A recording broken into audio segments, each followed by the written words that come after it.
ಕಾಮಾಕ್ಷಿ ಪಾಳ್ಯದಲ್ಲಿ ರೇಣುಕಾ ಸ್ವಾಮಿಯ ಹತ್ಯೆ ಪ್ರಕರಣ ಇವತ್ತು ನಟ ದರ್ಶನ್ ಸೇರಿ 13 ಜನರ ವಿಚಾರಣೆ. ಸತ್ಯ ಬಾಯ್ಬಿಡ್ತಾರ ಆರೋಪಿಗಳು.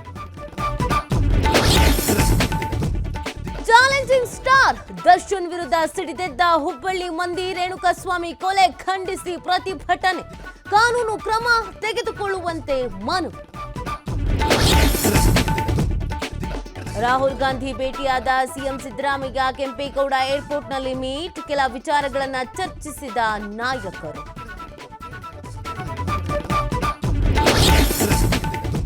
ಬಾಗಲಕೋಟೆ ಕುಡಚಿ ರೈಲ್ವೆ ಮಾರ್ಗ ಕಳಪೆ ಕಾಮಗಾರಿ ಆರೋಪ. ಅಧಿಕಾರಿಗಳ ವಿರುದ್ಧ ಹೋರಾಟಗಾರರ ಆಕ್ರೋಶ. ರೈಲ್ವೆ ನಿಲ್ದಾಣದ ಸುತ್ತಮುತ್ತ ಮಳೆ ನೀರು ನಿಲ್ತಿದೆ ಎಂದು ಕಿಡಿ. ಇಂದು ಆಂಧ್ರದಲ್ಲಿ ಚಂದ್ರಬಾಬು ನಾಯ್ಡು ಪ್ರಮಾಣ ವಚನ. ಉಪಮುಖ್ಯಮಂತ್ರಿಯಾಗಿ ಪವನ್ ಕಲ್ಯಾಣ್ ಪದಗ್ರಹಣ ಸಾಧ್ಯತೆ.